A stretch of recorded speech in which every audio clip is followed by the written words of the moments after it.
اعوذ باللہ من الشیطان الرجیم بسم اللہ الرحمن الرحیم۔ اب یہاں وہ بات آ گئی فلم تقتلوہم، اے مسلمانوں تم نے انہیں قتل نہیں کیا، ولکن اللہ قتلہم، اللہ نے انہیں قتل کیا۔ ویسے تو یہ کہ فاعل حقیقی اللہ ہے، ہم جو کام بھی کرتے ہیں اور جس شے کے اندر بھی کوئی تاثیر ہے وہ اللہ ہی کی وجہ سے، لا فاعل فی الحقیقت ولا مؤثر الا اللہ۔ عام حالات میں بھی یہ، لیکن یہ خاص حالات تھے جن میں اللہ تعالیٰ کی خصوصی مدد آئی ہے۔ فلم تقتلوہم ولکن اللہ قتلہم وما رمیت اذ رمیت ولکن اللہ رما۔ اور اے نبی آپ نے بھی جو کنکریوں کی مٹھی بھر کر پھینکی تھی، آپ نے کنکریاں لیں اپنی مٹھی میں اور پھینکا کفار کے لشکر کی طرف، شاہت الوجوہ، چہرے جو ہیں بگڑ جائیں۔ تو یہ پتہ نہیں کہاں تک اللہ نے ان کنکریوں کو پہنچایا ہے۔ تو فرمایا اور آپ نے جب وہ کنکریوں کی مٹھی پھینکی تھی، ما رمیت اذ رمیت، آپ نے نہیں پھینکی تھی ولکن اللہ رما، یہ تو اللہ تعالیٰ نے پھینکی تھی۔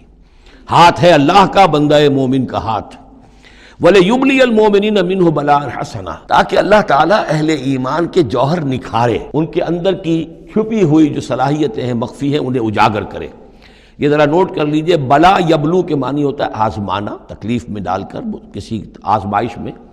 ابلا یبلی جب یہ باب افعال سے آتا ہے تو کسی کے جوہر کو نکھارنا، کسی کی جو خابیدہ جو ہیں اس کی صلاحیتیں ان کو ابھارنا، یہ ہے ابلا۔ لیبلی المؤمنین منہ بلاء حسنا، تاکہ اللہ تعالیٰ خوب اہل ایمان کے اوپر ان کے جو ہے جوہر نکھارے۔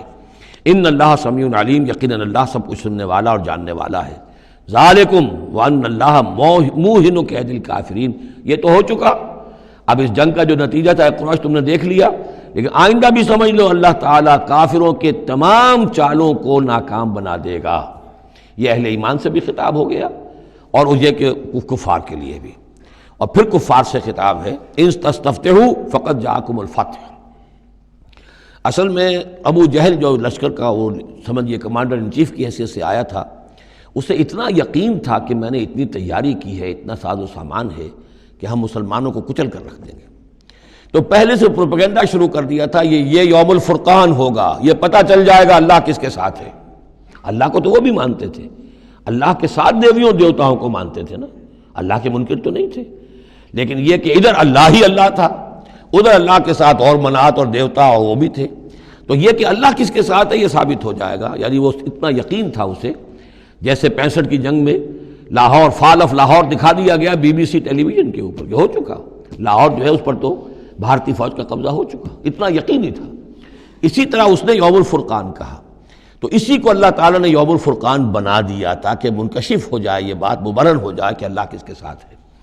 اس اعتبار سے اس کی دعا بھی بڑی عجیب ہے، جو اس نے آ کر بدر سے ایک رات قبل جب کہ حضور بھی دعا مانگ رہے تھے اور طویل ترین سجدہ کیا تھا، اس نے بھی دعا کی تھی، اور وہ دعا جو ہے وہ موحدانہ دعا ہے، اس میں کسی لات عزا حبل منات کا کوئی تذکرہ نہیں۔ اللہم، اے اللہ، اقطعنا للرحم وعین الغدات، جس نے ہمارے رحمی رشتے کاٹ دیے ہیں کل تو اسے ذلیل و خوار کر دے۔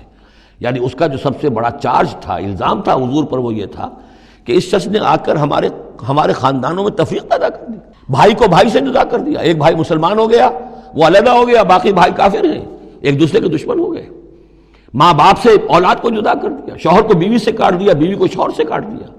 ہماری طاقت تھی، ہمارا قبیلہ تھا، ہم قریش تھے، ظاہر بات ہے کہ قبائلی زندگی میں اتحاد، یکجوئی، یہی تو چیزیں ہوتی ہیں ساری کی ساری، کہ جس کی وجہ سے ان کی ساکھ ہوتی ہے۔ تو اس نے تو آ کر ہمارا ستیہ ناش کر دیا۔ اقطعنا للرحم، جس نے رحمی رشتے کاٹ دیے ہیں ہمارے، فاہنہ الغدات، تو اے اللہ کل اسے ذلیل و خوار کر دیجو۔ یہ دعا تھی ابو جہل کی۔ بہرحال اللہ تعالیٰ اب ان سے خطاب کر کے کہہ رہے ہیں کہ اے مشرکین مکہ، ان تستفتحوا، اگر تو تم چاہتے تھے کہ فیصلہ ہو جائے، فقط جاءکم الفتح، تو فتح فیصلہ ہو چکی، فیصلہ اللہ کا آ چکا، معلوم ہو گیا کہ حق کدھر ہے باطل کدھر ہے۔ وَإِن تَنْتَهُوا فَهُوَ خَيْرٌ لَكُمْ، اب بھی اگر تم باز آ جاؤ تو یہ تمہارے لیے بہتر ہے۔ وَإِن تَعُودُوا نَعُودْ، اگر دوبارہ اعادہ کرو گے ہم بھی یہی کچھ دوبارہ کریں گے۔ وَلَن تُغْنِيَ عَنْكُمْ فِئَتُكُمْ شَيْئًا، اور تمہاری یہ نفری اور جمعیت اور تمہاری یہ تعداد تمہیں کسی کام نہیں آ سکے گی۔ وَلَوْ كَثُرَتْ، خواہ وہ بہت ہو۔ وَأَنَّ اللَّهَ مَعَ الْمُؤْمِنِينَ، اور یہ کہ اللہ اہل ایمان کے ساتھ ہے۔ صدق اللہ العظیم۔